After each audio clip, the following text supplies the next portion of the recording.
What's up, everybody? It is Wednesday, and you're about to watch an amazing 2-hour episode of GoJo and Golic. We are going to talk about next year's draft class in the NFL, because of course we are. That's what we do, all right? And we're going to talk about Richardson or Young. Who would you rather have as your bridge quarterback? Are these teams going to be trying to draft a QB? All that and more coming up. Plus, Rachaad White going to join the program, and Jason Fitz will be with us for 2 whole blocks. We are so lucky. He's going to talk the Raiders and much more in the NFL. All of that is coming up right now.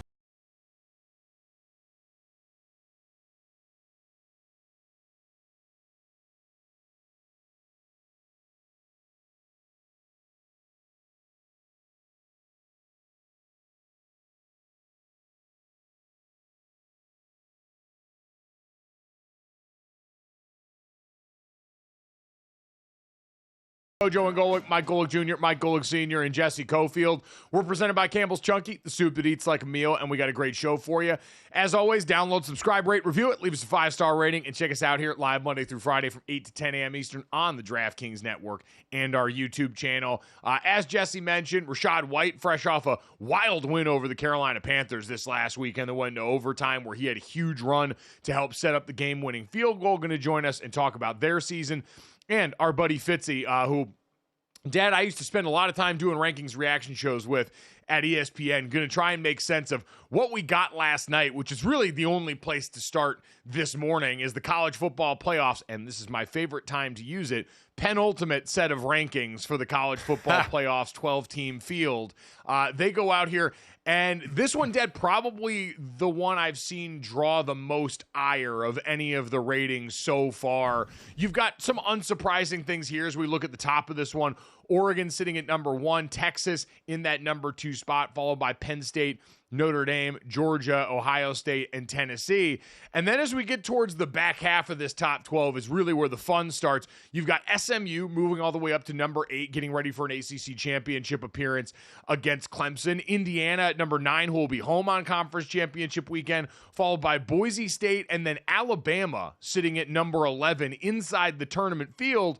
And Miami at the 12 spot, which again, and I feel like we've got to reiterate this for people because I got friends of mine that played college ball that don't even fully understand the bracket system that we're dealing with right now.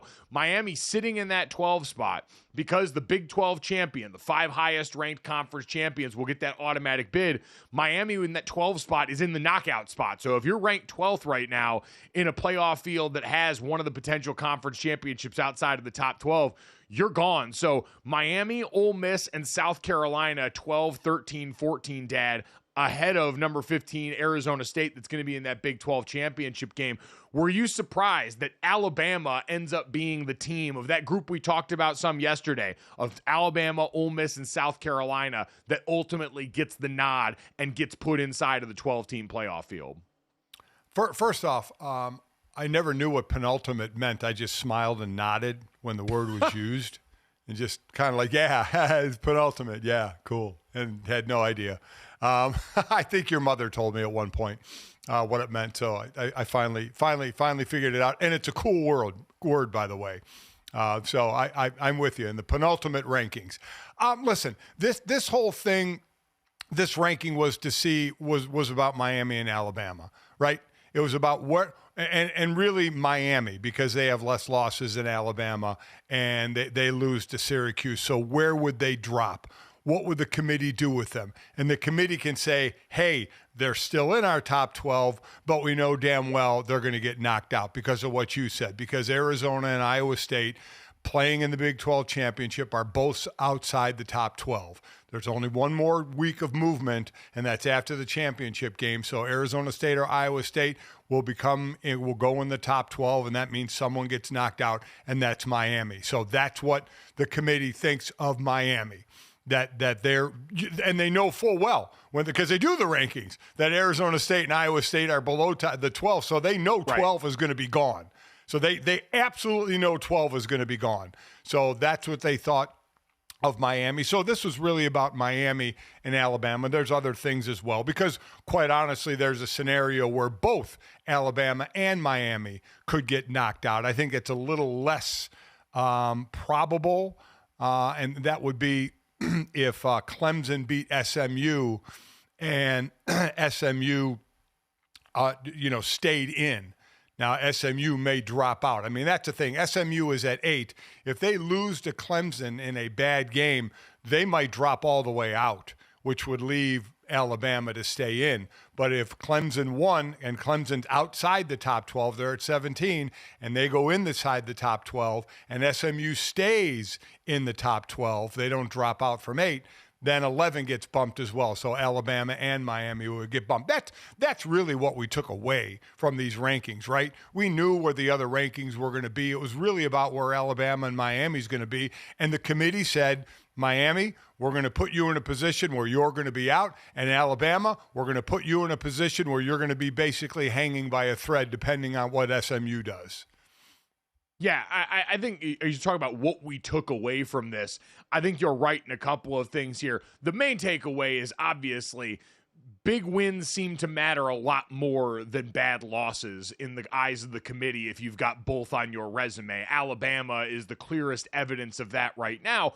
There's also an undeniable, I think, and I mean, calling it a bias makes it seem like a bad word. There certainly seems to be deference to the Big Ten and the SEC in terms of the benefit of the doubt that their schedules get. And I think the Big Ten has quite honestly been a bigger example of that through most of this year. Indiana sitting as one of the teams right now at number 9 that most people are treating as, oh, they're in no matter what, is sort of indicative of that, considering that Indiana isn't a team that's got a banner win to point to, doesn't have a ranked win that they can throw on their resume that offsets the loss against the one great team that they played in Ohio State. Now, they were dominant in those other wins. We all know the party line about Indiana, but to me, they are a lot more indicative of, okay, the Big Ten and the SEC, it just means more right now in terms of how those conferences are perceived. And then, Dad, we'll wait and find out the value of a conference championship as we start to try and build out the rules for what's getting ready to happen. Well, yeah, I mean, and you just look, sandwiching Indiana is SMU at 8, and I just mentioned if they lose to Clemson in a bad enough way, would they drop out while Indiana is not playing in a game and just sits there in? And Boise State, if Boise State loses UNLV, Boise State's going to be out. So they're going to drop from 10 to be out. And Indiana just sits there without playing with their one loss, and they're going to be in. So listen, there's no perfect system, but each week, depending on the conference that feels like they got screwed, there's flaws. And this time around, it's probably the ACC in Miami.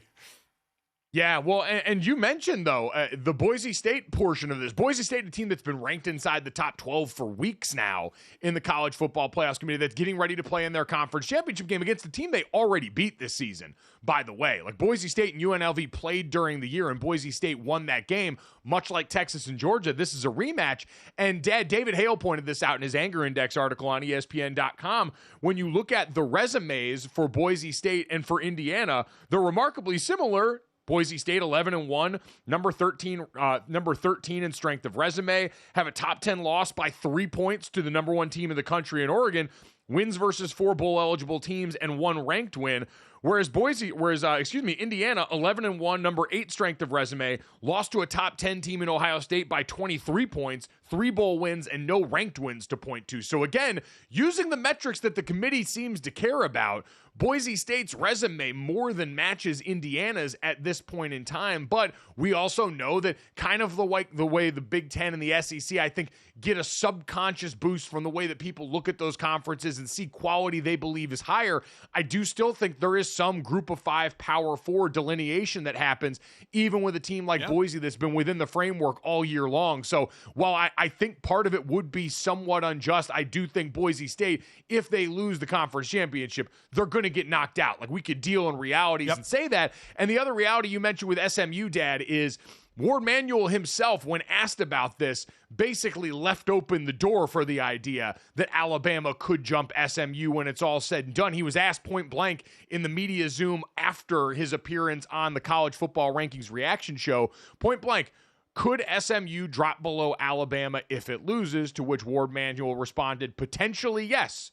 and they can move above teams as well. Again, it just depends on the outcome of the game, but a lot of people have pointed to USC 2 years ago, number 4 in the college football playoff rankings in 2022, going into conference championship weekend. They get annihilated by a Utah team that had already beat them during the season, and they drop down to 10, and Ohio State gets in the dance sitting at home on conference championship weekend. So I understand Ward Manuel saying that, hey, the teams that aren't playing on conference championship weekend, we don't have another data point, so the order is going to change, aka Miami, Ole Miss, South Carolina. You're not going to jump Alabama. We've decided your fate at this point. But he very much left the door open, Dad, for any sort of movement in the top 10, whether that's, hey, if Penn State gets blown out by Oregon, now all of a sudden could they move them behind Notre Dame? And certainly if SMU goes and gets rocked by Clemson in the ACC championship game, now could they drop below this Alabama team that works their way in? So I think he has left it, and based on his answers, he's the mouthpiece for this committee, he has left it open to their interpretation of just how much a conference championship appearance is going to matter, and that's going to cause, I think, the most issues going forward. And right now, and it could be the way it ends up, 3 of the 4 first-round playoff games will be in cold weather. It would be Penn State hosting ASU, Ohio State hosting Tennessee, Notre Dame hosting Alabama, and Georgia hosting Indiana. So 3 of the 4 would be in cold weather, and that's Penn State. If Penn State loses to Oregon, they would still host a game. If Georgia loses to Texas, they would probably still host a game, and Notre Dame and Ohio State won't play a game, and they'll be hosting a game. So again, there are.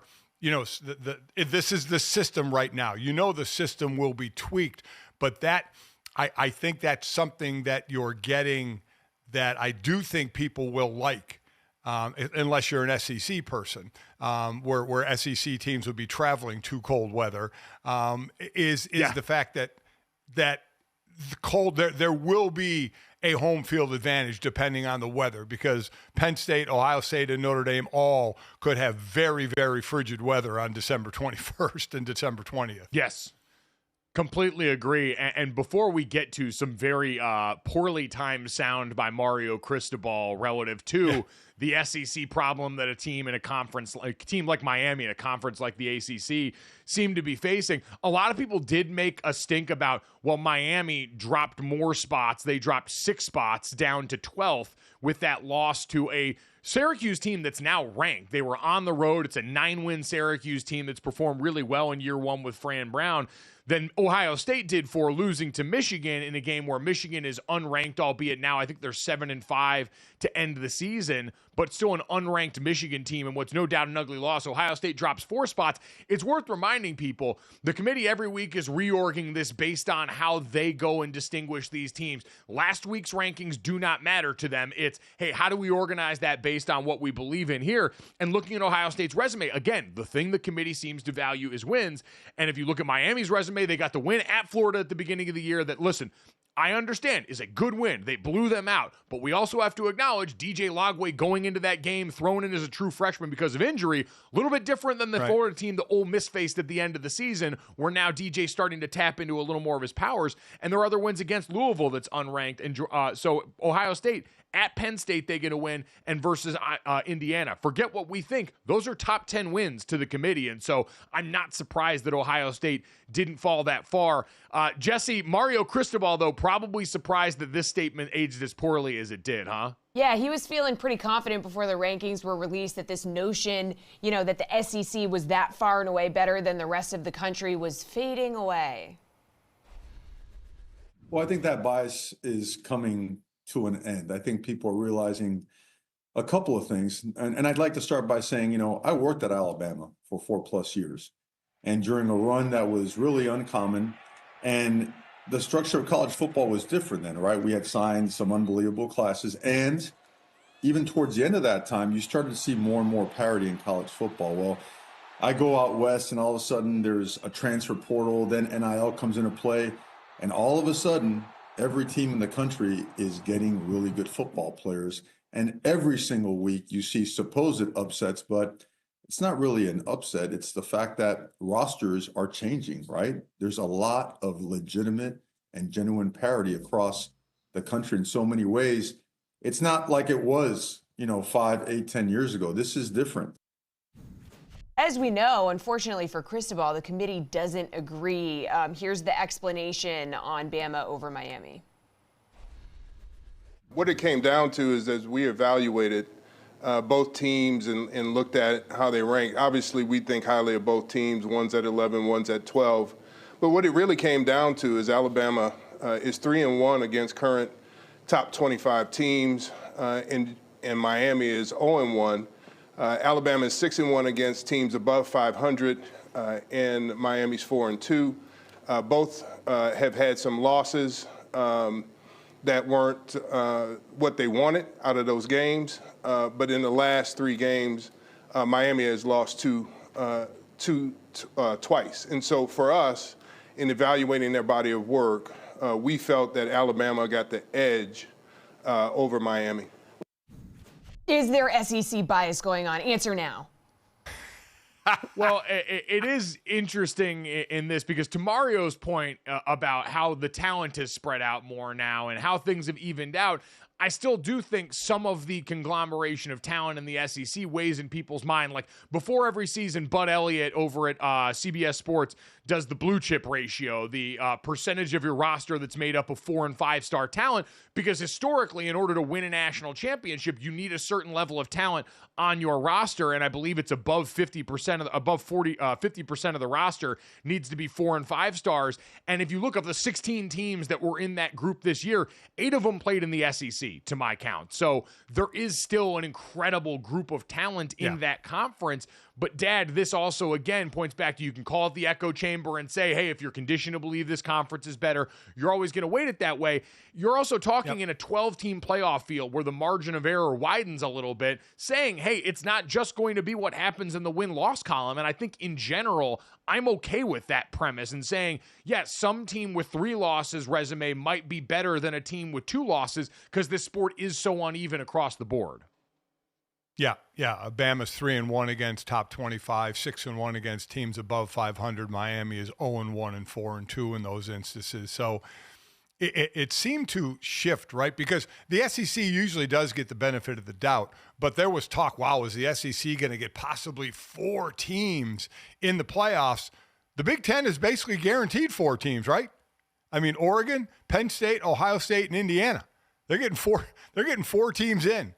And the SEC will obviously have probably, let's say, if Texas wins, and then Georgia and they'll have Tennessee. They may get 4 teams in with Alabama as well. So I do think there is a lean toward the SEC still. I think it's the deepest conference, and I do think, in the mind, remember, these are human committee members, and they see that they kind of feed on each other as some of the top teams. So I do think there is a lean toward the SEC at times.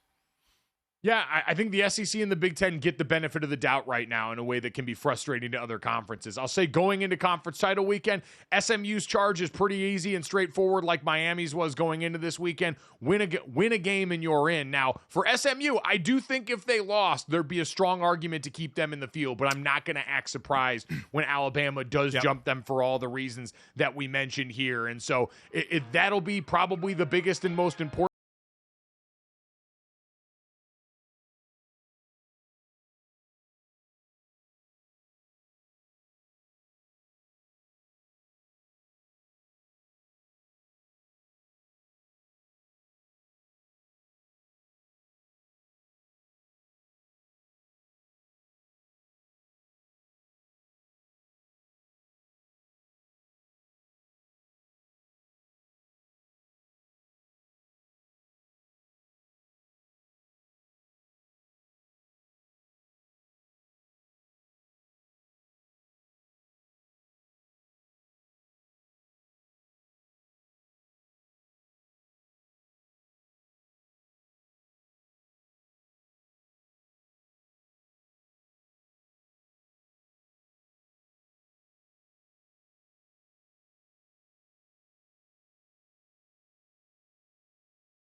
to do some more college football anger meter playoff reaction nonsense, because we've got to try and build out now what the committee is actually optimizing for in their 12-team field, so that hopefully we can make better and less angry fans in the future, because that'll happen in college football.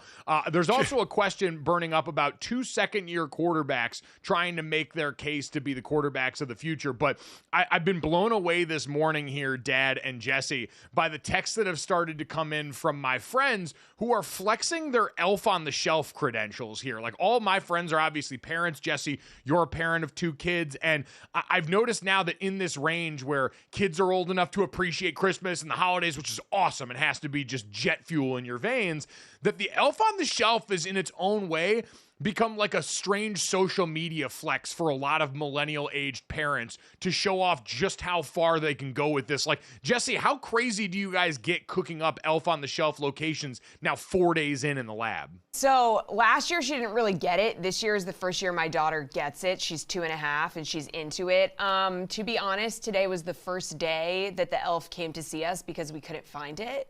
But we did find it, and now he's out and about. And here's the thing.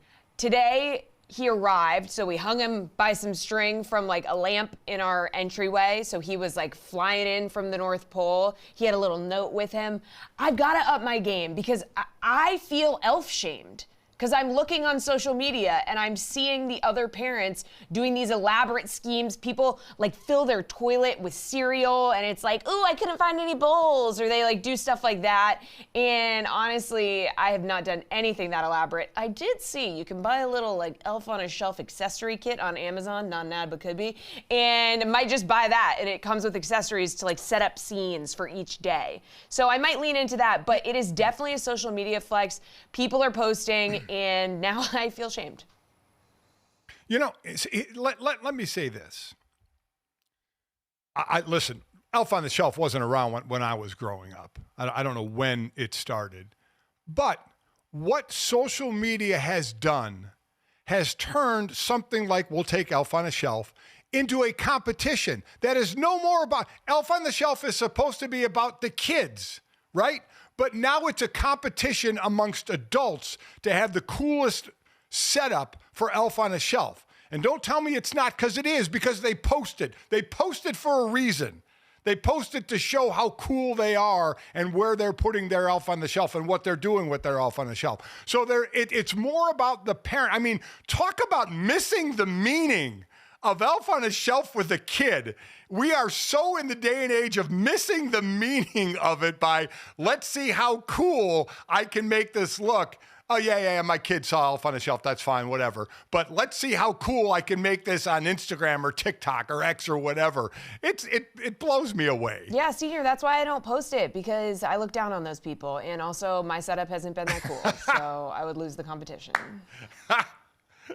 Well, I mean, Jesse, you made the point, too, that, like, the idea of having the house become a surveillance state where the elf is some sort of narc to Santa Claus, probably not the best precedent to set either. Yeah, I'm not going to name names, but you know who you are. People who have their elf as a spy who's narking on the children's behavior to Santa Claus, and it's a villain origin story. This is in therapy. In 20 years, these kids are going to be like, and it all started when the elf was watching me everywhere I'm going, I'm sleeping, the elf is watching me. So weird, so freaky. Stop using the elf to narc and spy on your kids. Listen, it's like I broke down Rudolph the Red-Nosed Reindeer. How that show for kids is a wonderful show, but as you get older and start watching it and thinking about the abuse going on, you're like, wait a minute, what the hell is going on with Rudolph? I forgot you were a Rudolph truther. Yeah, I forgot about that. Oh, yeah. I mean, Santa's a monster in that movie. They murder a bunch of the toys at the end, throwing them out of the sleigh. There are so many improprieties and injustices done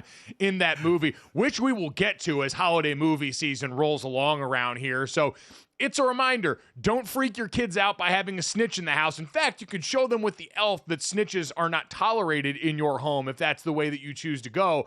And don't let the internet make you feel like you got to be freakier with your elf than you want to be here. So I feel like those are all worthwhile lessons for the holiday season. We can now get to potentially weightier questions here, Jesse, and an interesting one that was posed by our friend of the program, Mina Kimes, yesterday on NFL Live. Yeah, the Falcons are on a 3-game skid. Should they throw away their shiny new toy and get Michael Penix in? Our friend Mina Kimes weighed in. His physical limitations are holding this offense back. And this goes back to week 1, right, Dan, when we talked about how the offense was so siloed, where he was exclusively throwing out of the gun, running from under center. So they've tried to tweak that, the offensive coordinator, Zach Robinson, to make them a little bit less predictable. But the pistol offense is just not working. And then when they do put him under center, the first interception of the game, the deep ball to London, it was under center play action. He turns his back, and he's just not right. There's something off with his footwork when he's under center, and he has to turn around, and he's aiming, and it just doesn't look right, frankly. It doesn't look like Kirk Cousins, and it makes me wonder. You drafted Michael Penix 8th overall. Ooh. I criticized the decision. Dan, you defended it. I will criticize that decision infinitely more if they don't give Penix a shot this season, if this continues, because you're throwing away a season where not only, you have a chance to win the division, but you could potentially go farther if you see something with the young quarterback. We might never see him. Okay, guys, so if Cousins continues to struggle, should Penix get a chance here? Is this kind of like what Tom Brady was talking about we're throwing in these young quarterbacks before they're ready? Should they just let him, watch a little more? What do we think? Well, I mean, it's again a situation that we're not privy to. We don't know what's going on in practice. Now, Michael Penix has always been a very smart quarterback. And again, he's like Kirk Cousins. I mean, he's not going to go running around. I mean, he's not a mobile quarterback. He can escape the pocket to throw downfield. But we got to know what's going on in practice, in the film room, on the chalkboard, at practice, of how much command Michael Penix has of the offense. Because the one thing that you just can't keep doing is turning the ball over. In his last 3 games, they're 0-3, 3-game losing streak, no touchdowns, 6 interceptions. So that would be the thing that would get him yanked, is turning the ball over and getting your opponent extra possessions. Like I said, they're on a 3-game losing streak. They're tied with Tampa Bay for the division lead, but they're really winning it because they beat Tampa twice. But they're going the wrong way. And this week they play on the road at Minnesota. Then they're on the road to Vegas. They're home to the Giants, on the road to Washington, and home to Carolina. So 2 of the last 5 teams have winning records. So the schedule favors them, but they can't slip up and fall a game behind Tampa Bay. They need to at least stay tied with them because they beat them twice. And I think if the turnovers continue, it's weird to say turn to a rookie quarterback who hasn't played yet. That's a statement not normally made in the NFL. So I think it would be really be just torn down with Kirk Cousins for them to do that. Yeah, and like I understand Mina's point, especially because highlighting the pick again, the fact that they used their first-round pick on this, and now I get they had injuries to Braylon Trice, who they picked in a later round at defensive end, but you forsake defense in favor of backup quarterback for a team that is now 31st in quarterback pressure percentage on defense and has done nothing on that side of the ball to help you in that regard in order to bank on quarterback. In theory, for a situation like this, I get you could stump for the long-term plan of replacing him. But, Dad, I'm kind of with you. I don't think they're going to do it while they're in contention. They pay Kirk Cousins a lot of money. He's a veteran player. They are technically in the driver's seat for this right now because of what you mentioned. But if he keeps this up and they keep losing and fall behind in that race, there's going to be a point towards the end of the season where I absolutely think it would serve them to get a look at Michael Penix Jr. because the thing Mina's right about is Kirk Cousins hasn't looked himself, and the way they've had to mold the offense around him is decidedly not in Kirk Cousins' best interest. Like we talk about last year all the time, 2023, before Kirk Cousins' Achilles injury, he was playing some of the best football of his career in Minnesota. And when you look at that there, what was he doing? It was play action and a lot more mix of under center. In 2023, Kirk Cousins was number 1 in the NFL in percentage of plays that were play action passes in the pass game. This year, he's 33rd among qualified quarterbacks. Last year, in terms of tight window throws in the offense, which some people can attribute to, hey, play action, you create better windows for yourself there. Kirk Cousins was the 3rd lowest with just 5% of his throws into tight windows. This year, he's the 4th highest with almost just over a 5th of his throws into tight windows. And so some of that's personnel. Justin Jefferson doesn't live here. Drake London's a different type of number one receiver. But, Dad, I think the point overall is Kirk Cousins' physical limitations have made it harder on this offense. He was never in pistol last year. He's been in it more than he's been under center this entire season. And because of that, you see things functioning a little bit less well, some of the timing off. And so I do think those criticisms are valid. Looking at Kirk Cousins sort of the same way we look at Aaron Rodgers, where it's, hey, this injury may have had more of an effect than we optimized for going into this season. Yeah, and you're not getting a lot of help. You're getting some help from your running game, but they're middle of the pack. They're middle of the 32 teams, and you're getting basically no help from your defense. So that adds to it. That certainly does add to it. So that's going to be one issue that I think gets hotly debated. But Jesse, there's another quarterback issue that we were kicking around here the other day surrounding two of the second-year quarterbacks in Bryce Young and Anthony Richardson. Yeah, I mean, they're both heading into their third year, right? So we kind of got to talk about, if these teams don't love their draft class, do they hold on to these two guys for another year here? So who would you rather have as your bridge quarterback? Richardson or Bryce Young? I mean, which one of these guys sounds good to you? Because we talked to Matt Miller. He only has 4 quarterbacks really going in the first round of his mock draft. Obviously, that could change a lot. But do you think these teams decide to go for a QB this year, or they hang on to their guys for at least one more year?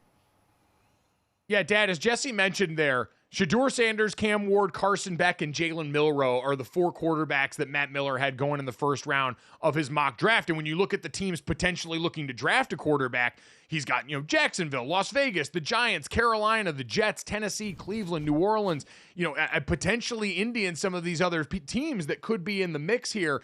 And so it does prompt some soul searching if you are some of these teams going forward, trying to figure out, are we going to what likely feels like overspend on this quarterback class relative to where they would have been next to last year's class? Or do we try and find a guy like Las Vegas ended up doing with Gardner Minshew out in the desert when they struck out on quarterbacks in the first round this year, in an offseason where you're going to have Daniel Jones, maybe Will Levis on the market here. And some people thought, Dad, maybe a guy like Bryce Young, who now in the last few games seems to have changed the narrative around. So I don't know, where would you be at on the idea of keeping one of these guys versus dipping into this upcoming quarterback class? I as far as Richardson and Bryce Young, I would lean Bryce Young. I think he's improving now after sitting and coming back. He is starting to see the field better, throw the ball better. Anthony Richardson, what he can add to the running game, though, is tough to beat. The problem is he's gotten nicked up. He's been in the league 2 years, and he's been nicked up quite a bit already. Now you can live with both of them going into next year, just being in the third year of their rookie deal. But you're kind of at the decision, I know it'd be a year later, of like a Daniel Jones and what the Giants went through. Do we keep Daniel Jones? Well, they had just paid Daniel Jones. That added to it. They haven't paid Richardson or Bryce Young yet.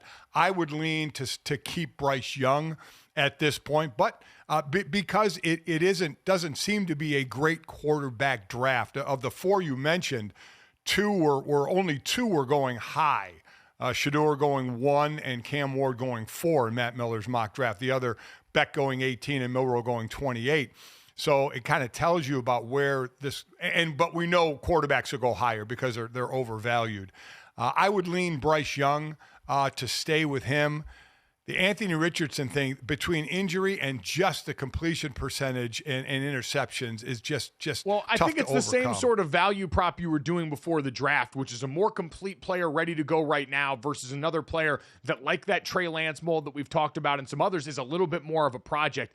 And man, maybe it's just the recent history of people getting burned, but I have less of an appetite for the project, even though the skills are tantalizing. Anthony Richardson is a runner and a red zone threat for that reason, is a tank. He's got a cannon of an arm. He moves well in the pocket. But Bryce Young, and the way that he's responded under pressure, some of the things he's done is more of a distributor and a point guard. He does a lot of the stuff low and slow. It's check downs. It's hook and curl shots, less so than the deep stuff. But he's making better decisions right now that look more like the guy that I had as the number 1 quarterback coming out, even ahead of CJ Stroud the other year. So I think I'm with you, and I think both organizations are still incentivized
Golic Sr. here with you guys on a Wednesday. Rachaad White, the guys had a chance to catch up with him the other day. He's been absolutely crushing it for the BUCS. They're coming off that thrilling win over the Panthers. So the fellas had the chance to sit down with him, talk about how the season's going, what they're looking forward to, all that right now. All right, very excited to be joined by our next guest, Tampa Bay Buccaneers running back Rachaad White, kind enough to spend some time with us. Coming off of one of the crazier games of this weekend, and Rachaad, you guys get the 26-23 win over the Panthers. Walk me through what you were feeling and thinking about heading into this overtime period that had so many twists and turns, ultimately culminating in your 38-yard run that set up the game-winning kick.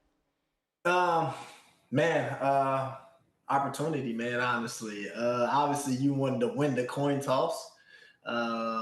We felt like we obviously won the coin toss, or things, panned out in our favor in that aspect. We end up winning the coin toss and end up, doing some kind of silly stuff and not being able to, capitalize on points of winning that. And so, then things happen after that, and you're just watching the game, man. But, I got faith, got trust in the defense, man. I know they got put in a tough predicament, tough situation. But I remember when we was going into overtime, I was just telling and went on their side, and Antoine, me and Tweez was talking, Antoine Whitford Jr., and I was just like, man, if y'all got to get on the field, just get a stop. Just get off the field. And he just looked at me. He was like, yeah, like, I got you. We got you, bro. And so, end up, like I said, we got the ball first, and we, end up giving it to Carolina. Then our defense came through, man, and we got that second chance, and we knew what we had to do, man, with that opportunity. And we all just made plays, and when our number was called, did what we had to do. How has it been splitting time with Bucky Irvin, the rookie? Normally, backs, we seem to be at a point in the NFL where splitting time, save for a few teams, is the way. When you're used to being the main carrier in college, how is it splitting time in the pros? Man, obviously, yeah. It's when Bucky came in, got drafted, I knew what was going on. Obviously, just going through it, of course, like, especially coming off the year I had my second year in the league. And like you said, I wasn't really spending time at all to now spend time. But my rookie year, I split time with Leonard Fournette somewhat. So I understand what it was and what was going on. And then my second year, like I said, things changed. And then Bucky came in and get drafted. And when he come in, man, I just, respected it, loved his game, loved how he worked, how we talked, and how we went about things together. So, obviously, of course, it's always going to be different for guys and things like that, especially guys like how I feel that, and I'm pretty sure a lot of other running backs feel you can do everything on the field and things like that. But when you look and sit back at it, it keeps guys healthy. You both bring a different aspect to the game. And, we both different type of runners, different type of styles of backs. We both, complement one another. So it's been amazing. And then obviously the year he's been having, man, we were just talking about it on the plane because we sat next to each other. I give him all this kudos, man, all this props, man, and I'm happy for him and his success is literally genuine. And he know that, he feel that, and he can see that, man. And I tell him just keep going, keep doing what he's doing. What do you think's allowed him to come in like you did? You talked about the year you had as a second-year player last year, coming in and being able to pop that way in the league. What's allowed him to come in and have a similar level of success the way that you have so early in his career? Man, I just think it's mindset, man, and that sets it apart. Obviously, too, we got a good OC, man, and he does a great job of just trying to get us the ball in the right spots in the right places. And Bucky does a great job of, just like I said, with his style of game, style of run, just his size, things like that. Being put in certain situations in different scenarios, and he just do what he do, man, out in space, man, which, like I said, is also too amazing to see. Obviously, with like how I feel about me and my game when I get out in space, what I feel like I can do, even though I'm a bigger guy, bigger back. But yeah, man. So I think it's just his mindset, man, how he carries himself, how he come to work every day, and just how he, how hungry he stays, man. His passion that he plays with. It's like I said, man, I'm happy for him. He know that, man. We show that, we see that, and look at me smiling right now for him, man. And the sky's the limit for him. He just stay healthy. You guys are sitting there tied with Atlanta right now, but unfortunately for you guys, they beat you twice this year. You're just on the outside looking in of the wild card. So while you have to take care of your own business in the last 5 games, How much, if at all, do you scoreboard watch, knowing that you're going to need a team in front of you to lose? I mean, it's just tough, man. I tell people this all the time. Like, I don't really pay attention. Like, when I'm outside of us playing, I don't watch football or like film. I don't watch football. I mean, I'm trying to just get away from it, to be honest with you. I'm trying to like live my life and things like that. I love my job. I love what I do. I've been playing football since I was about 5, 6 years old. So I love it. But when I get a chance to get away from that, I want to get away. So that's just who I am. So I really don't try to pay attention to what, any team, anybody else is doing. Obviously, coach mentioned something after the game of saying, like you said, we tied for first and things like that, of course. So, of course, coach got to, stay up on point and on his P's and Q's with that. But for us, we just try to focus on winning the game, and the next game, and taking one game at a time, and try to just focus on doing our job, because you can't really never, hope or try to depend on somebody else or banking on somebody else to do something. You got to try to do the best you can to do your job, win out and keep it taking one game at a time, and we'll see. Even if we went out and things like that, the tables might not turn in our favors, but all we can do is just go to sleep knowing that, and and lay down knowing that we did everything we could to try to get back in it. Speaking of handling your business, you mentioned before getting the help from your offensive coordinator, Liam Cohen, who's in his first year over there. What is it about what he's brought to the table that you've enjoyed as a running back in this offense? Yeah, man. Obviously, just his mindset. Like I said, I think he's brilliant. Him and a lot of the coaches that he brought with him as well, and just switching up different variety of things, different variety of runs, creativity, the motions, the shifts, and things like that. That I really like, I really enjoy. And obviously, like, I commend a lot of guys on our team. I mean, our wide receivers block their tail off, like a lot of tall tasks, a lot of, guys put in certain situations, and a lot of thought process has to go into it. And so I commend the wide receivers. I commend our O-line, man. And since I've been here and things like that, just watching the growth of them, watching Jason them build that up, and just things like that, and just seeing them, come out and how the way they have played together and the way they block together. And then, it's a collective unit. And I think that's what he did. And the best thing he tries to do is, just like I said, put guys in the advantage situation. So, you could try to make the game simpler and not harder for guys, and, put them in the best situation and work to our strengths. And that's what he does.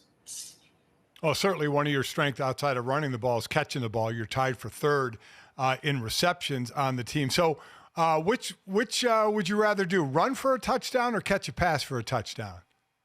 To be honest with you, I really don't care. As long as I get in the box, I'll be cool with it, man, to be honest with you. I mean, I know right now my receiving out totals my rushing, but to be honest with you, as long as I get in the box, as long as I get an opportunity, that'd be my mindset. So, that's just how it be, man. I just feel like, obviously, the running back position, and not saying like guys back in the day couldn't catch like that or things like that. Obviously, it was just different times, and the league was a different style of play. So just now, with guys being able to catch and be able to add that to your arsenal, be able to add that to the game, it's really valuable. So, I just pride myself on that, getting out of space, making guys miss, and like I said, man, just making the most of the opportunities that I'm presented.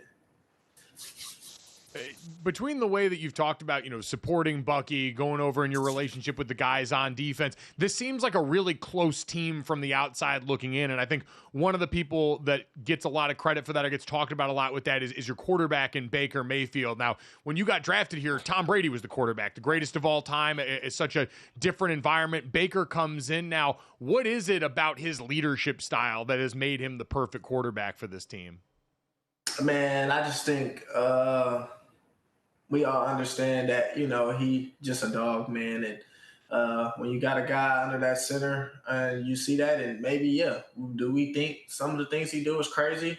I mean, like jumping through two guys to score a touchdown in New York and stuff like that, and he can get knocked out or just like that, or like the type of hits he takes, and the things that he display. And obviously, like last game, gets hurt. I mean, I thought he was, gone, and next thing you know, he rises back up like Undertaker. I mean, just things like that, bro. It just goes to show you, like, just who he is, man. And when you got a guy like that and everybody sees it, he gonna lay it all on the line for you. man, you don't have no choice but to just, you want to play with that guy, you want to be there for that guy, and you want to run through that brick wall right with that guy. No matter how crazy he might sound too, it's like, hey, y'all, we're gonna run through this brick wall. We all gonna look at him like, let's do it. I love it, man. Hey, listen, sometimes you got to just strap up and do it, and he's certainly been the guy to put that on for you there. Before we get to what you're here for, My Cleats, My Cause, obviously everyone's seen him around the NFL, and we know you've got a cause near and dear to you. You've got a little documentary along with some other players that have kind of shown why you're emboldened by this cause. I did want to ask you about your alma mater. I know so many guys in the NFL love bragging on their colleges and what's gone on there. It's been a hell of a year for the Sun Devils right now. The job Kenny Dillingham and company has done. How much have you enjoyed getting to talk smack on behalf of your alma mater now that they're on a season that could end in a college football playoff bid? Man, yeah, you talk a lot of stuff to a lot of guys. That's just how I go. I mean, even when it wasn't like that, I just, was talking smack, and of course you look silly, but man, I mean, like you just said, man, I want to shout out. I don't want to sit on here and be like, oh, just like that, man. But you gotta give respect, bro, and that's what life is about. I think giving respect to people that deserve respect, and giving credit to people that when that credit is deserved, and like you said, it was on the state, they deserve a lot of credit to football and everything that they have shaped that school and just the things around it to be. And obviously, Coach Dillingham and Kenny and what he has done and the energy he has brought and his charisma, man, his passion.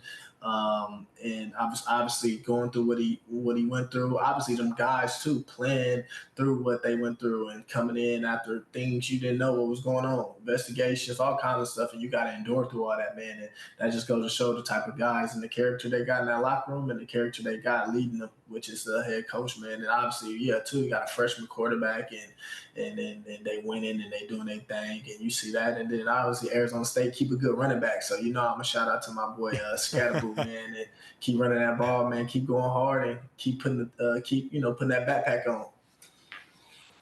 No doubt about it. I figured you'd have some love for the running back that's taken the nation by storm this year in the Valley. So awesome to see there. Awesome to see so many guys get a chance to shout out their cause on their cleat. Talk to me about why Care Portal was something that you wanted to be able to showcase on your cleats this season. Man, so obviously, we're going to be truthful and honest. That's just who I am. I'm pure, I'm genuine, I'm truthful and honest. Obviously, like, I didn't really, know too much about Care Portal at first. Obviously, that's how it goes. But I met Sean Alexander, man, and we know who he is. I don't got to go into depth of who Sean Alexander is, right? But, yeah, man, he comes to me, filling me in, teaching me about Care Portal and things like that. But we met before, like, a couple times, retreats and stuff like that. He then brought me out and just doing things, mentoring me, taking me under his wing.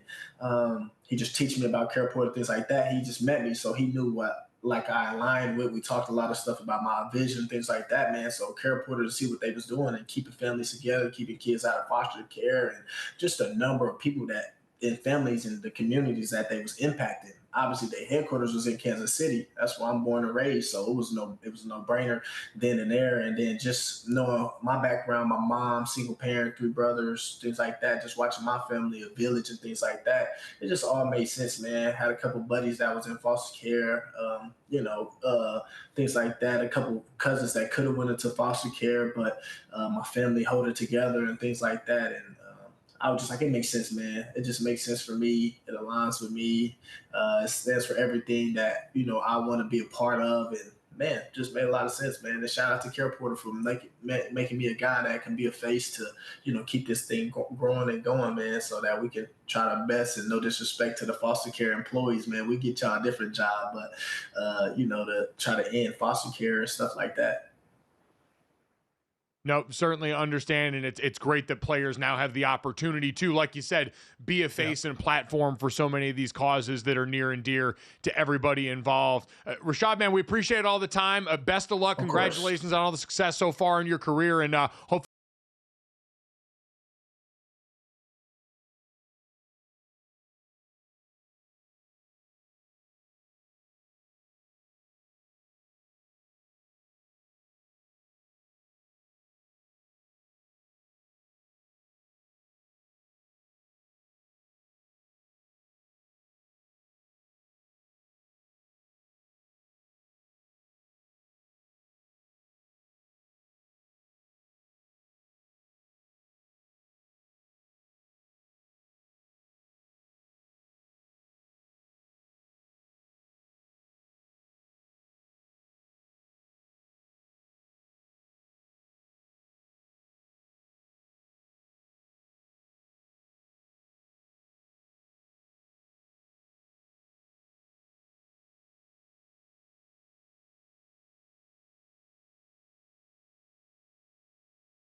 Big matchups last night deciding who's moving on for the NBA Cup. Knicks moving on, and despite the loss, the Magic joining them thanks to their points differential. Bucks and Thunder win their groups last night. And we got the list up on DraftKings Sportsbook. Knicks are the favorite to take the cup at plus 310, okay? Thunder right behind them there. Magic and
you guys, and joining us in hour number 2 to help break down everything we saw last night from the CFP committee as well as look around the NFL, our buddy Jason Fitz. You can check out hosting Inside Coverage and the College Football Power Hour over at Yahoo Sports. Fitzy, good morning, you bright little ray of sunshine. How are you?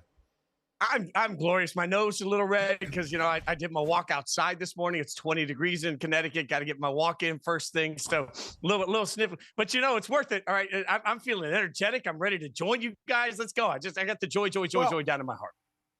Well, let's first relive Thanksgiving. We did that yesterday with Charlotte. And remember you talking about Thanksgiving, where you spend the day at Foxwood Casino at the sports book. Is that what you did? What was your Thanksgiving like? Yeah, so I went to the DraftKings Sportsbook at Foxwoods. You're welcome. And while I was there, they had a awesome Thanksgiving Day Thanksgiving meal sandwich, which was actually really good. Give them a lot of credit for that. And one of the largest screens you'll ever see on the game. So I was watching the early game there, and then during the afternoon game that we all knew was trash, I went around and lost just a ton of money and just let it. They took it all from me, and they didn't even kiss me afterwards. And then I made my way to Hell's Kitchen for dinner and had myself a nice steak dinner. There we go. Like, I avoided all of the usual trappings. Then I played a little bit more. Then came home. Yeah, Foxwoods was a delight. But the DraftKings Sportsbook, not just because I'm on your show, the DraftKings Sportsbook is it's gorgeous in Foxwoods. Like, it's one of those, I sat at the high top. Was treated like a god. It was great. Like, the TV selection is awesome. It's an amazing place to watch a game. There you go. Check is in the mail, Fitzy. Everyone around here appreciates the good work that you're doing here. I actually wish I'd gotten a chance to see that before I left Connecticut when I started working here. I came out to LA so soon. So my next trip back home, we'll have to go to the DraftKings Sportsbook down at Foxbook and relive the glory days a bit. Fitz, while you were there, I'm sure plenty of people still looking at the upcoming weekend slate of college football. So let's dive into what we saw the College Football Playoff Committee do last night. What was your biggest takeaway from last night? I'll give you the floor and I'll give you the full swath of it. The penultimate 12-team ranking, your biggest takeaway was? Look, part of my surprise was that Alabama was separated from the other two. We spent so much time talking about Alabama, Ole Miss, and South Carolina, how they were going to value them.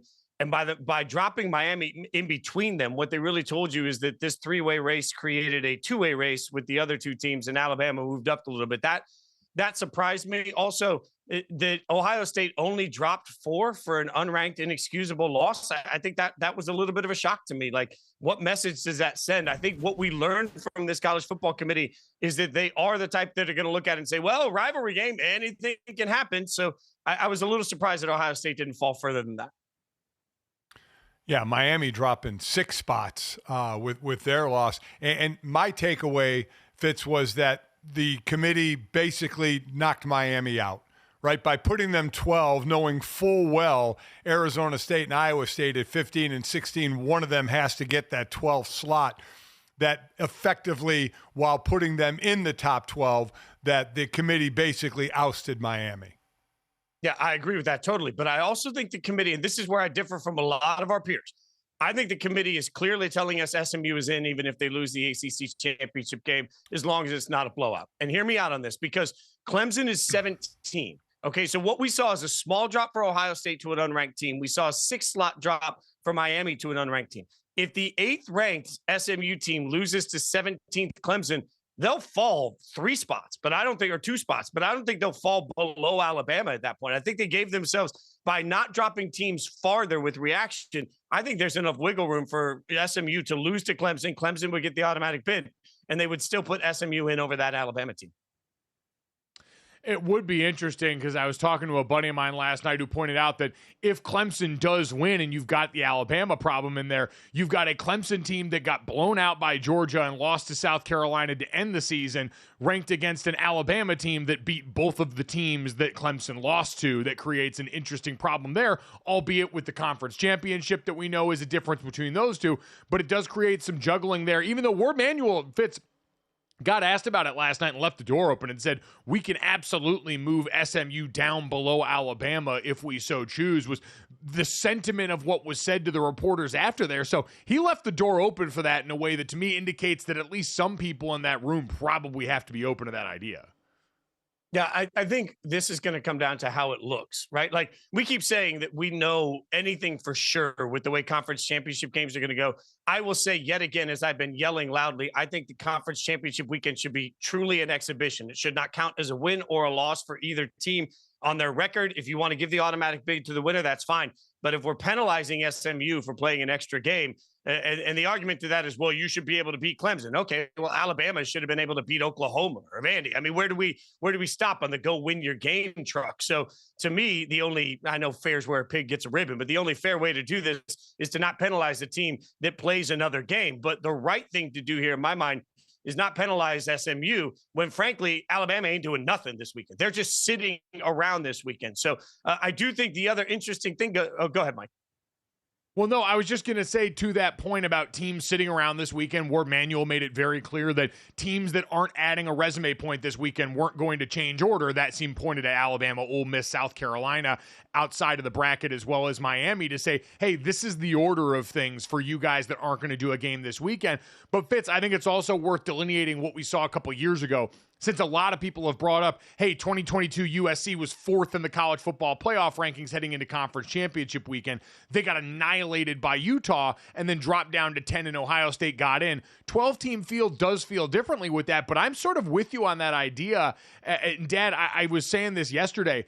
The fairest, and again, fair made-up word like Jason acknowledged, but the best way to do this, if you were trying to maintain whatever competitive sanctity there was here, would be to take conference championships out of that. And whether that's eliminating the games altogether and say, hey, the highest ranked team in each conference will get that seed and the 5 automatic bids into the tournament. The top 4 will get the buys. And then that way you don't have a game that, in the eyes of the committee, because Jason, I hear your point that the conference championship games should be an exhibition and shouldn't count against you, but it's sort of the problem that we run into with modern officiating where, hey, you'd love to leave it in the hands of the officials, but we got cameras everywhere and we got people that see all of this stuff. And so when you've got the viewer at home that now has as much to look at as these people on camera, and they've got as many ways to say, hey, this is wrong, we all clearly see it. If you play a conference championship game and a team gets blown out and you as the committee say, well, we're not going to count that, you're going to have a million people at home saying, we just watched the game. Like, we all saw this and you're not going to do anything about it. I think they would run into just as much trouble with that if you still play the game. And Dad, the only reason to still play the conference championship games is because these guys make money off that. The conferences make money off that. And so while that's a factor, I don't think it's going to move, but that would be the way to do this. So while Ward Manuel talked about the teams that are outside looking in that aren't playing and they have no data points, what about the teams that are in? If Penn State loses to Oregon, are they going to drop behind idle Notre Dame? If Georgia loses to Texas, are they going to drop behind idle Ohio State? That to me is more important. Now they'll probably still have home games, but it changes the seeding of where a team where the talk is, are you better off? Now, you do have the chance to be in a top 4 if you win, if Penn State wins or if Georgia wins and get a bye. But do you run the risk of dropping below a team that's idle, Jason? Yeah, and that, I think, is, look, if we're going to do this, then I think you should allow teams to qualify to opt out.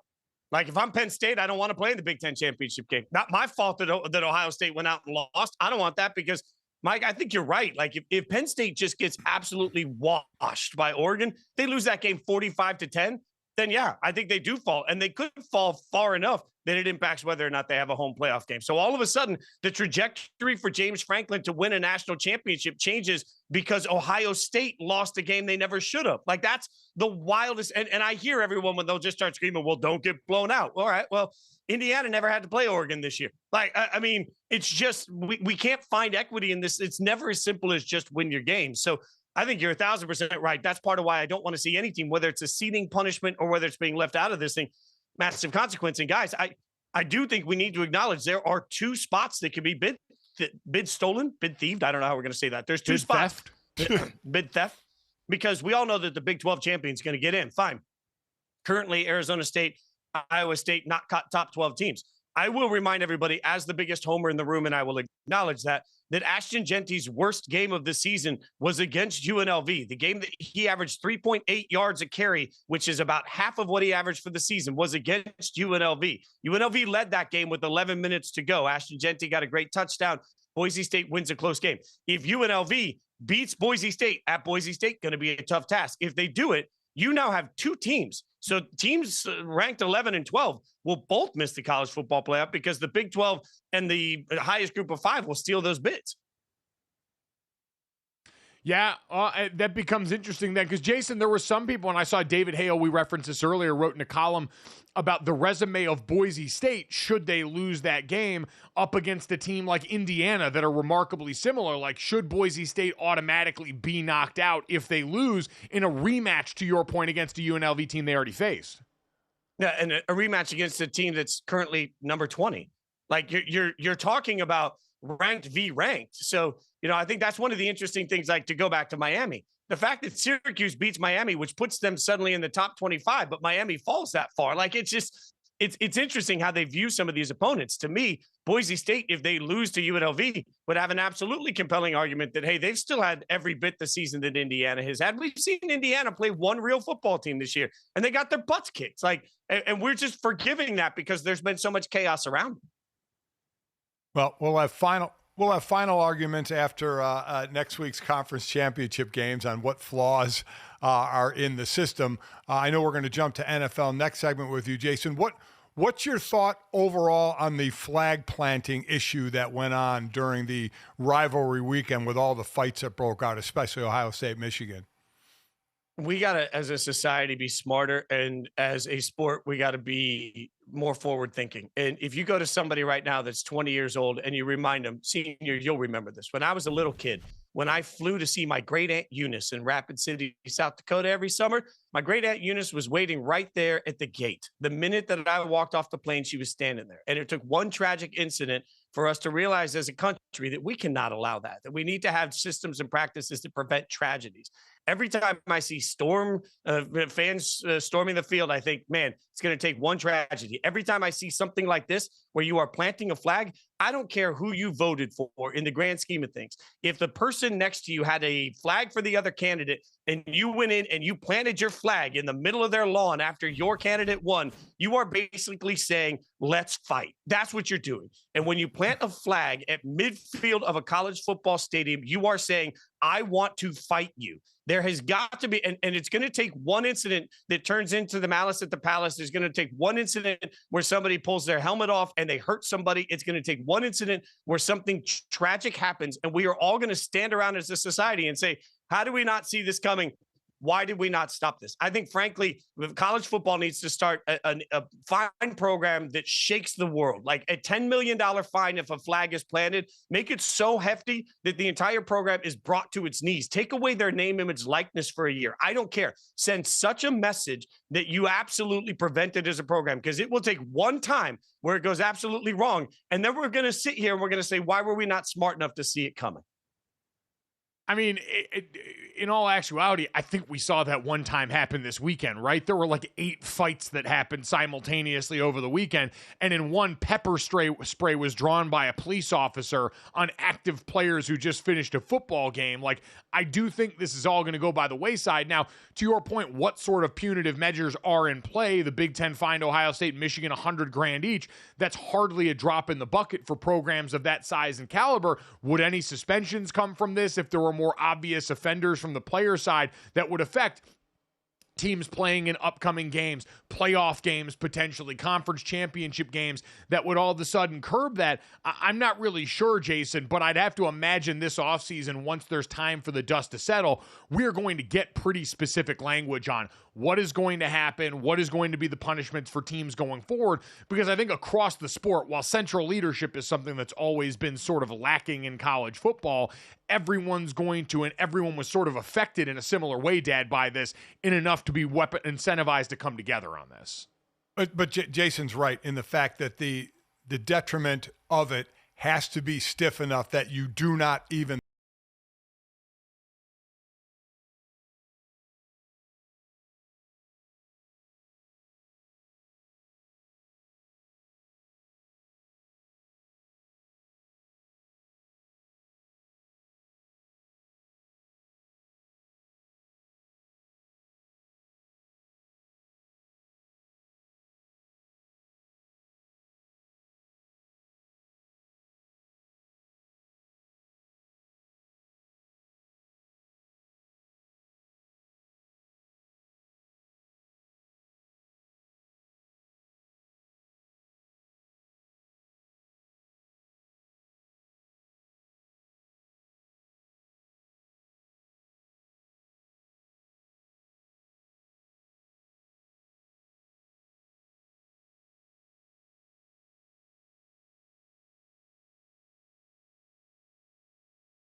off air onto air because, Jason, we talked earlier in the show about the quarterback position that some teams are going to be in heading into a draft class that's across the board viewed as weaker at that position than most in recent years. You've talked about the way that organizations scout quarterbacks in 2-year, multi-year bundles to try and be aware of it. And last year's run on quarterbacks in the first round was sort of an indication that this year's upcoming class is a little weaker. And so does it make you more inclined, if you're a team like the Indianapolis Colts or a team like the Carolina Panthers, who Carolina especially viewed as someone that was going to be dipping back into the quarterback market midseason was Bryce Young as bench, does it make you more inclined to roll the dice back again on those guys in year 3 and try and keep making it work based on what you've seen since both those guys came back from getting benched? Yeah, 100%. In fact, I think it sort of makes it win-win for a lot of these teams. Like, if you're Carolina and Bryce turns out to just have a horrid third year, you're going to be in a pretty good situation to pick a quarterback in next year's draft in a much stronger draft class. If Bryce develops and turns out to be a better quarterback than any of you expected, then great, you got your quarterback. Like, huzzah. I think the same thing with Indianapolis. The only difference with Anthony Richardson is they had to see this coming. Everybody knew Anthony Richardson was going to need more time. Like, that's just part of the, I think when you took him, you also added a caveat of we are going to patiently develop a quarterback that needs reps, and we understand that. Like, the argument for Anthony Richardson the whole way was, I need a glorious ceiling, so I'm going to take him, I'm going to develop that ceiling. Well, that takes time. It takes time to build that foundation. So I think for Indianapolis, it made sense anyway. But yeah, for any team right now, if you can find a way to get enough out of your quarterback that you can avoid this year's quarterback market, I don't think that's a bad thing. I just think there are certain teams that are now so trapped that they have no choice, including my beloved Raiders. They have no choice but to roll the dice. Every year we've worked together, Mike, I have said to you on the draft, man, just don't take your quarterback just because you need one. It's the wrong strategy. You take best player available. Sometimes you're so pinned in, you're so pot committed. You're like, you know what? We got nothing. We're going all in. The Raiders are going to draft a quarterback in the first round. I'm going to accept that they will draft a quarterback. I think it will be Shedeur. I will simply be gloriously positive about it until otherwise, until I see otherwise. I'm just going to go all in on it because I don't think they have a choice anymore in that division. Well, I mean, right now there are 3 2-loss teams, Jacksonville, Vegas, and the Giants, and 2 of them need quarterbacks, right? The Giants and the Raiders. And by the way, the Raiders play Jacksonville in a couple of weeks, so one will be ousted from the number 1 pick, and the other will get it. And it seems, Jason, that there are 2 quarterbacks as we start to funnel this, but we know they're overvalued. There will be more, but 2 considered high-pick quarterbacks, and that's Shedeur Sanders and Cam Ward. So you think if there's 2 teams at the top in Vegas and the Giants and 2 quarterbacks available for them, a lot will come down to obviously the grade that's given for them. But we know other quarterbacks will be valued and going higher. But it seems like there will be a quarterback for each. Yeah, and in a normal world, I think both of those quarterbacks in a normal draft would be mid-late first-round type prospects. But the way that it's going this year with those 2 teams needing them, and frankly, the people I've talked to that know the Raiders well continually say that Mark Davis wants Shedeur Sanders. That's real. Mark Davis is going to make Shedeur Sanders his quarterback. So if that's their opportunity, I think that's what the Raiders do. And, I had people tell me last year going into the draft that the Raiders are prepared to offer as many as 3 first-rounders and 2 second-rounders to Washington to move up for Jaden Daniels. And the answer was no. So they've been trying to aggressively get a quarterback. This year, I think you're finally at that spot. And the one thing I will say, guys, you can appreciate this. I know we're going to have a Kansas City conversation. When you're in the same division as Bo Nix and Sean Payton, and then Harbaugh and Herbert, and then obviously Mahomes and Andy Reid, I do think your quarterback evaluation might need to change a little bit. The one thing you do need to focus on is who has that upside. Like, you don't just need a quarterback. You need a guy that you think you can suddenly turn into a Mahomes beater. That's going to take time, patience, development. It's going to take everybody in the room having a good understanding of how to grow a quarterback. But I do think instead of looking at your eval and saying, where's the floor, where's the ceiling, you're just looking at it and saying, who do I think has the monstrous ceiling that can somehow be Mahomesian? Well, I also think it's about environment because, like, you bring up Bo Nix, which I think is a fascinating insert in this conversation because Shedeur Sanders and the quarterbacks in this class are talked about like they would have been ranked more around where Bo Nix was in the last draft as he was the last quarterback off the board in the first round. But we've watched Sean Payton and Bo Nix work together to make this a team and a young quarterback that's now playing some pretty solid football. Again, he's not a world beater by any means, but for a quarterback that was looked at as older guy, someone coming in with a lesser skill set than most of the players, at least physically, in this draft. Jason, they've already started to max that out in year one. And so does seeing that within the division give you any more hope that maybe Oak or Las Vegas can continue to try and build a foundation around it with a guy like Brock Bowers to allow a quarterback to come in and have that kind of early success? Yeah, but you got to have the right chef to make the food cook, right? Like there's an element here for me, and I'm not rooting for any coach to lose their job. So I want to say clearly, I'm not sitting here rooting for Antonio Pierce to lose his job. I do believe that the Raiders are likely to end the season with the 15-game losing streak. When that happens, everything will suddenly become in question. The one thing that Antonio Pierce is going to have to answer if he remains the head coach of the Las Vegas Raiders is who is he going to bring in? And remember, that he tried to bring in Cliff Kingsbury. That didn't work out. Then went to Luke Getsy. We all saw and how did you not see that coming? We all watched Luke Getsy's offense in Chicago. How did you not see that coming? So the one thing that Antonio Pierce is going to have an answer for is who's developing that quarterback. And Mike, you've talked so much, Junior. You've talked so much in your life about impactful offensive line coaches and what a difference they made to the way that you were able to play the football game, right? Like, I think we have to understand that day one, when a quarterback comes in the room, you have to surround him with impactful coaches that know how to speak his language and get the best out of him. And if you don't, you end up with this Caleb Williams situation where how many voices is he going to hear in year one? And then how much time does it take to knock some of that damage off? Like, it's just, you have to have a strategic approach, not just to drafting the player. Sean Payton, I believe, is getting things out of Bo Nix that nobody else would have. I think it's a perfect marriage. And in order to get the best out of Shedeur Sanders, man, the Raiders organization needs to look up and down. I don't care if we're talking about the janitors. If they don't speak Shedeur's language, then fire them, get them out of the building, and put only people in the building that can develop a quarterback. Well, like you said, we don't wish for anybody to be fired, but I have a feeling the Raiders are going to be looking for a new coach. And if they are, Jason, I mean, I guess this goes along to any team. We saw Denver try it with a first-time head coach in Nathaniel Hackett. Didn't work. They go to a veteran in Sean Payton, and it's working. But we've seen young head coaches work as well. So what is your thought on if the Raiders do get a new coach? Do you go new? Do you try and get a Ben Johnson? Do you go a guy who's been around, a guy like a Mike Vrabel? Do you go for an established coach or a new coach?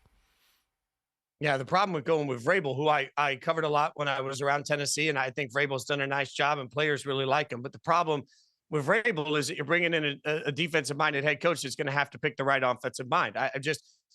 You have to accept the fact that if you do that, if you're Quinn and you bring in Cliff Kingsbury, the minute you have success with Jaden Daniels, Cliff Kingsbury is now a head coaching prospect. So you're going to be re-dipping into the hiring pool every year. I think Tom Brady has to sit down, and I do believe that Brady will be part of this process. I think Brady has to sit down and listen to the plan at quarterback. So, yeah, if I can get a Ben Johnson or a Slowick or one of the guys that has been part of developing a quarterback and that they have a real plan for Shedeur, like the one thing you're going to know your draft position then. So if you know that you're getting Shedeur with the first overall pick, for example, then, man, the only conversation you're having with who you're hiring is show me what you would do specifically with Shedeur and Brock Bowers together. I mean, listen, you've already got Tom Brady in the building and you've ripped that Band-Aid off. Just have him call up Bill Belichick, get him off TV, and complete the prophecy of bringing over the people that brought you the most pain in there to try and help resurrect some of that, Fitz. Look, whatever deal the Kansas City Chiefs have made with the devil, because we all know that this year Kansas City is kissed by the football gods, right? Whatever deal they made with the devil, I want the football devils to hear me. I am prepared to make the same deal. Whatever deal that is that suddenly gets you a win out of every situation, I am prepared. If you would like my soul, if that's what it takes for the Raiders to go on a run like Kansas City has gone on, you may have my soul, good sir. I'll figure the rest out in eternity. The football gods in Kansas City have made a deal. The Raiders need to do the same thing. If that's Belichick, if that's Brady, I don't care. If that's every legend that's ever ripped my heart out, put them all on the sideline at once. If we win football games, that's the only thing I care about. Jason Fitz hopefully used his Black Friday deals to go and buy a Ouija board to begin the process of talking to the great beyond and the dark spirits. But in the meantime, you brought him up, Jason. Let's talk about Kansas City, because I think a lot's been made of this Chiefs team being exactly the way you described, thriving off luck. Obviously, their detractors would all point to the officials and things like that. But is this the most vulnerable Kansas City team that we've seen since they lost the Super Bowl to the Buccaneers with an offensive line that was held together by duct tape and wire? And that offensive line is a big part of why I say yes. Those tackles are a problem, and those tackles are going to have to get much better quickly. Now, it's interesting to me because obviously I would have salivated to see somebody like Aiden Hutchinson take on that offensive line in a Super Bowl just to see what that would look like. The Lions have continued to put up good defensive effort despite just a barrage of injuries right now. But the Pittsburgh Steelers, you want to tell me that the Steelers defense, now, I know the Steelers offense has been a work in progress at times, but you want to tell me that Steelers defense wouldn't feast in the playoffs against that offensive line? So, yeah, I think the vulnerability here lies against the fact that those tackles are going to get Mahomes just knocked out week in and week out. And you're asking him, it's one of those things where Mahomes is not what he has been the last several years. I will agree with that. But he still does one thing this year that he's done his entire career. The 3 or 4 plays you have to make from the quarterback position that save you in a game, he finds a way to make it. I'm going to credit that. But at the same time, you can only ask him to do that so much. He's had to do that against bad teams back-to-back weeks. Against a good team, I think that offensive line is really the failing of Kansas City this year. Best team in the AFC, is it Kansas City or is it Buffalo? It's Buffalo. Buffalo is playing the best football. And I'll go back to, pre-draft when Damian Harris with Yahoo Sports, when we were doing the draft show, and he said, man, internally they believe Josh Allen will account for 40 touchdowns no matter who his wide receivers are. We've seen so much from Josh Allen this year, and they haven't even really started to unlock Amari Cooper in that process either. The Bills right now are on a mission from God. And I know that means nothing when it comes to the Bills taking on the Chiefs. We all know that they always lose in the playoffs, but other than this always happens, what's the definition of why it will happen? So yeah, I think the Bills are the best team in the division or the conference. Yeah, I'd agree. I think the Bills have an actually very similar formula to what's going on in Philadelphia without the names at some of the premier positions outside of Josh Allen, but a similar simplified football formula. Fitz, I want to throw this one at you, and I was just thinking about this because we are sort of turning the page on some teams who are looking more towards the draft, and some of them, like the Browns, people could have seen coming, the Jets maybe certainly, but I want to look at one AFC and one NFC, two teams that we both expected to be contenders this season, whose seasons have now gone into the crapper, and I'm curious who you think has the better chance of turning it around in the future. You got the 4-8 Cincinnati Bengals sitting in the 10 spot right now in the AFC. And on the other side, the 5-7 San Francisco 49ers, who just put Christian McCaffrey and Jordan Mason on IR at running back. Which of those teams, as we look into the future, do you think has the best chance of getting back into the conversations we thought they'd be in this year? San Francisco, because A, they got to get healthy, but B, I think this is just a fatigued team. It just felt like from the outset, they've sort of run out of steam. The Bengals might be the most inexcusable thing we've seen in modern football. And I'm not even being hyperbolic, like hyperbole? Not hyperbolic's a chamber. That's not hyperbole. Let me say this, guys. If it weren't for the New York Jets and our obsession with New York football, we would be talking more about the biggest failure in all of sports this year, which isn't the Jets. It's the Cincinnati Bengals. How do you have the year they are having from Joe Burrow, an MVP candidate quarterback, with your Jamar Chase, who's great, and in a year where you kept T. Higgins because you thought you were going to be a Super Bowl contender, and your defense is so bad that you suck. You are a terrible football team week in and week out, even though you've got absolute greatness on the offensive side of the ball. How do you do that? It is malpractice at this point to waste another year of Joe Burrow. It's malpractice to be so bad at everything other than quarterback that you can't win football games. This is one of those moments where if this was happening to the Giants or the Jets or a bigger market that we paid more attention to, we'd be losing our minds. And if it wasn't for the fact that ESPN is constantly obsessed with the Jets, they should be talking about every time you hear that the Jets are the biggest failure in modern sports, you can just look at that person and say, obviously, you've never seen this year's Cincinnati Bengals. It's a bigger failure. It's an epic disaster. I think everybody in that building is at this point working for their jobs. It's fallen apart in Cincinnati. You talk about the two biggest malpractices in the offseason. It's Cincinnati on their defense and Dallas with Jerry Jones of not making moves in the offseason, both those teams, to better their teams, to teams that everybody thought would do something. They wasted Joe Burrow. Dang it, they wasted Joe Burrow. It really does seem Joe Burrow leading the NFL in passing yards, Jamar Chase leading the NFL in receiving yards, and the Bengals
But fortunately for baseball fans, we've actually got a bit of a hot stove this winter. So instead of waiting until spring training, Juan Soto is reportedly nearing a decision as bidding has hit $600 million.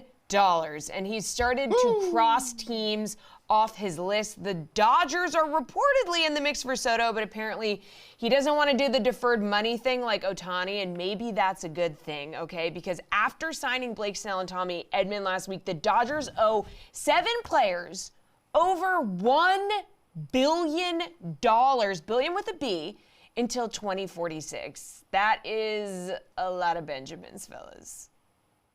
It's just an insane, like, and I understand, like, a lot of people are going to do the, like, is it good for baseball conversation, Dad, with the Dodgers amassing this much talent overall. And my God, if there was a world where they actually pulled this off with Juan Soto, I do think we'd start to be verging on the absurd if we're not there already. But what they're able to do, and these players who, you know, get to make a decision, and we've not seen this before. I mean, we celebrate Bobby Bonilla Day every year, do people talking about deferred contracts, but to get to the $1 billion mark over the course of players that are now going to be expected to help them defend their World Series title is insane. Well, I mean, and the deferred payment is not something new. The Shohei Ohtani is just so outside the norm. He has $680 million being deferred. So that's obviously more than half of the $1 billion that the Dodgers deferred. But Mookie Betts is owed $115 million from 33 to 44. Freddie Freeman owed $57 million from 28 to 40. Will Smith owed $50 million from 34 to 43. Teoscar Hernandez owed 8.5 from 30 to 39. So it's not odd to defer money. The money in baseball is ridiculous. It is just crazy. By the way, Blake Snell gets a suite every game on the road, which is a nice little perk. But the thing about Juan Soto is Juan Soto may not want to defer money.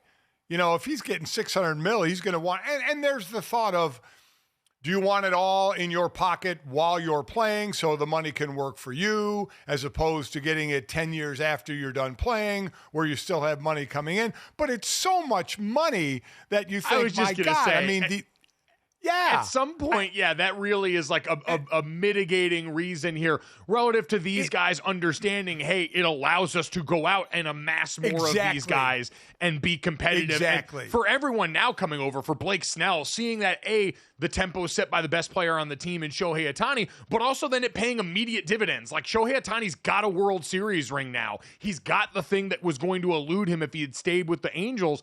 And so if you're another player coming in going, all right, well, if that's sort of the tempo, I'm going to get paid and it gives me a chance to go in and get what feels like semi-guaranteed hardware, then so be it. Yeah, I mean, it is the money's ridiculous. So when you have it working for you, as opposed to drawing the line of how much can this help the team and us achieving the goal of getting a world championship, it worked in year one. And for Blake Snell, it's a hotel suite on the road, not a suite at the stadium, but a hotel suite. And by the way, I think at the end of January, he gets a $52 million signing bonus. I mean, my God. Yeah. It's an absurdity of riches. That being said, the Juan Soto part of this is interesting because I do think, Dad, like, I'd imagine in an honest moment, someone in the league office is hoping that he does not end up doing the Dodgers thing. And it seems unlikely given what they've already taken on. But again, the Yankees, the Mets, the Blue Jays, the Red Sox, and the Dodgers are the 5 known candidates with Juan Soto as he whittles down this list. And in trying to keep what feels like somewhat of a competitive balance, because again, Major League Baseball's always operated like this, not having the hard cap on top and spreading this out. We know the payroll disparity between a lot of these teams has created issues, but it's also a sport where historically going wire to wire as the number one, being the best team with the playoff model that Major League Baseball has, does not always mean that team is going to do what the Dodgers did this season. It's somewhat of an outlier. And so I always hesitate to go too far, but at the same time, if you are Major League Baseball, you're still an entertainment product like anything else. It's the reason that Rob Manfred is considering the golden at bat idea of having your best player up late in these games, the way he's considered the pitch clock and others. And for an entertainment product, Hey, listen, you got the ultimate golden calf last year in the Yankees versus the Dodgers. I'm sure you'd like to keep Juan Soto out somewhere in the Eastern time zone and maybe in that other major market in New York if you had your druthers, but at the very least have it evened out somewhere else so that other teams feel like there's a shred of hope out there. Yeah, but the league definitely got what they wanted in the Dodgers-Yankees matchup. And every now and then, a low payroll team will surprise and win a World Series, and the league will say, see, you can do it if you spend the money wisely and it works out for you for the year. It is interesting to have this as sort of a side-by-side and a parallel to what we talk about a lot in college football nowadays, which is the wealth gap disparity between the haves and the have-nots in the sport. Like, a lot of people are probably going to forget today's National Signing Day in college football. You're seeing it if you're like me and you follow a lot of these teams in your timeline. Everyone's got their announcement videos for all these people. There's a lot less fanfare than there used to be because the transfer portal opening up has become a much bigger part of team building for some teams, and just the whole nature of when we've had 2 signing days before. It's all kind of made this jumbled and a lot less of a show than it used to be. But Dad, this also extends to the fanfare around coaches. Like we're used to teams like Alabama, Georgia, Ohio State, LSU being the ones that amass talent when it comes to recruits. But now we're sort of seeing this conglomeration of talent amongst coaches as well. Last year, we saw the big headline was Chip Kelly left his job as the head coach at UCLA to go be the offensive coordinator at Ohio State. Now this offseason, we saw, and some of these could be, hey, seeing the writing on the wall and knowing where it's going. Right. But the headline of Gus Malzahn resigning as the UCF head football coach in order to go and sign on and become the offensive coordinator at Florida State is a very similar feeling of, hey, some of these programs further down the ladder financially are not only going to have to worry about players getting poached, but now potentially sitting head coaches. Kane Womack at Alabama left a head coaching job as well to go and be the D coordinator at the Tide. People making these business decisions to go to the super rich programs that in a day and age where maybe the talent's leveled out some, the resources still haven't. Yeah, and you're right, though. I think some of these coaches see writing on the wall, be it with team or with their job, in why they would make the move. And you're right about signing day. It's less impactful of an 18-year-old signing as opposed to the transfer portal where you're getting a ready-made product, transferring to your team. I think alumni are living in the here and now of year to year, saying, let's get talent that's already proven themselves instead of an 18-year-old that we have to wait on. No, certainly, and that's going to be kind of indicated by this quarterback class that you're going to have this year, too. I mean, obviously, the playoff this year is going to have some transfer quarterbacks involved in the mix. Indiana got Curtis Rourke as a transfer player, Riley Leonard at Notre Dame, Will Howard at Ohio State, on and on down the list. And this offseason, you've already had Miller Moss, the former USC quarterback who was benched in favor of Jordan Mailata late in the season, enter the portal. You've got Connor Wegman from Texas A&M, who was benched in favor of Marcel Reed, heading into the portal as well. Liberty's Caden Salter jumping into the mix. So there are going to be other veteran options. And Dad, now multiple years into this, it'll be interesting to continue to see what the appetite for players like that is from these programs in favor of or in place of maybe more high school recruits. You have the top 2 passers in the country by yards, Kyle McCord and Cam Ward, both transfers, right? Cam Ward from Washington State to Miami, and Kyle McCord from Ohio State to Syracuse. We kind of scratched our head at that one, but he leads the nation in passing yards. So you get immediate dividends from these transfer portal guys. And sometimes it works out immediately. We saw with Notre Dame and Riley Leonard this year because of an injury in the spring. It took a little longer for that to get going, took a little longer for him to get comfortable. And that's something that teams are going to have to continue to factor into this as they learn more about it. So congratulations to all the young men going out there. And I don't even know what you do anymore. It was a fax machine still when I was faxing in my letter of intent. I don't even think we do letters of intent anymore. So however you indicate to your school at this juncture that you are going to play football to them, congratulations. While the process has gotten infinitely more complicated and lucrative, it's still the beginning of the next phase of a dream that most of these guys have had since they were kids. So an incredibly cool moment for them and their families, and one that I hope they get to enjoy. Coming up next, we'll finish off the show the way we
to send you into the rest of the day. Download, subscribe, rate, and review the show. Leave us a 5-star rating and check us out here live Monday through Friday from 8 to 10 a.m. Eastern on the DraftKings Network. Subscribe to the GoJo and Golic YouTube channel. Hit the bell so you know when we're going live in the morning and you can watch us there.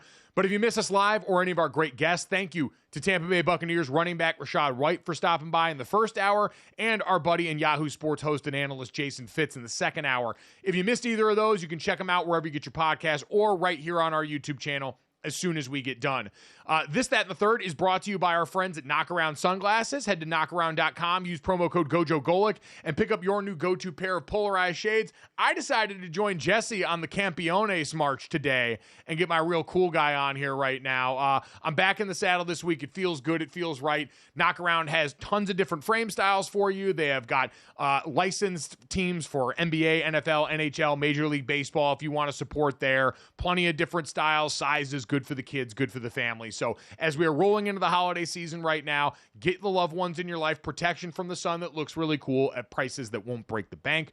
Head to knockaround.com and use promo code GoJo Golic. That's GoJo Golic to pick up your new go-to pair of polarized shades. Guys, let's start off with this, that, and the third. Speaking of two cool, very chill guys, Tom Brady and Eli Manning apparently keeping the rivalry going. I cannot think of two guys from their generation that have used social media better post-playing career than Tom Brady and Eli Manning. Tom Brady over the weekend posting a picture on Twitter of himself out fishing and shirtless, thirst trapping the way Tom Brady has been post-breakup, to which Eli Manning responds with a much bigger fish in his boat. Cute minnow, Tom. Tom Brady then responds, "You had to use a helmet to catch that one too." Just a couple of chill guys having a really good time here. But Dad, Jesse, certainly Tom Brady leaning into the thirst traps left and right now. The guy really is diving back into the dating market head first, pun fully intended. Yeah, the thing is I feel like he took his shirt off to take that photo. Like, I don't think he caught the fish with his shirt off. I think he took his shirt off afterwards for the photo. And that's just, I mean, peak middle-aged single guy, you know? Like, he's really checking all the boxes here. Well, I mean, he's even using the fish, Dad. Like, you don't know this, Dad, but in modern dating culture, men are often made fun of for the fact that so many guys seem to use a fishing picture for their dating profile, as if somehow your ability to go out there and be an angler is attractive to the opposite sex. Really? That's a thing? Yes. Yeah, it is.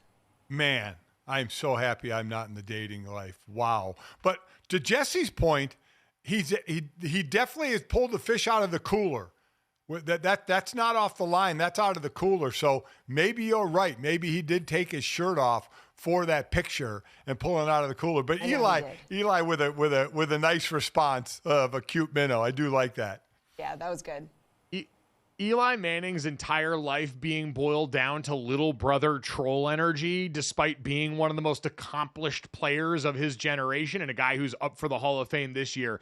It is so wonderful to me. He has, and everyone you talk to about Eli Manning, when he was a player, he was known for the pranks and all of that. At the Pro Bowl, he was one of the most fun guys that most people said they got to hang out with. So none of this is surprising. Tom Brady also, shout out to him, wanting to show off the fact that despite what we all associate with him as a shirtless pick going back to the combine, he's done some work on the body, and it's done pretty. Jesse, you're wrinkling your nose here. Do you not agree that Tom Brady has a nice body now? No, I agree. I just feel like it's just.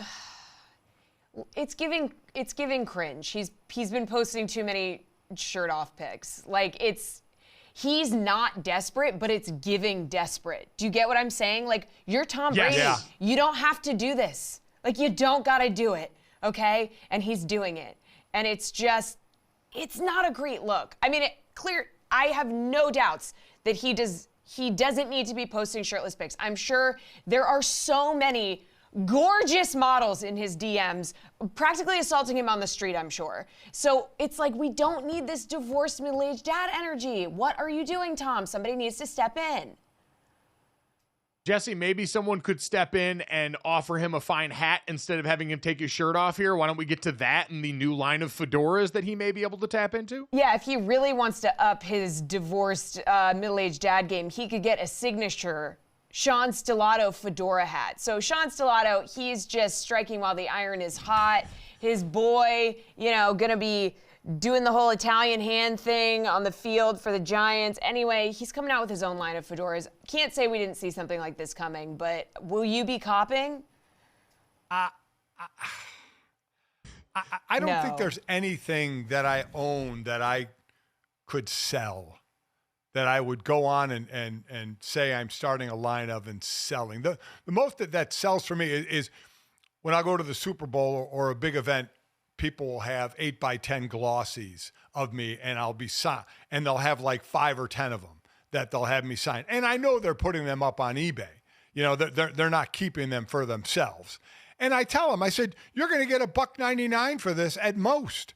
I mean, I don't know why you're wasting your time putting my picture up on eBay. There's nothing that I feel I could sell that would be worth anything.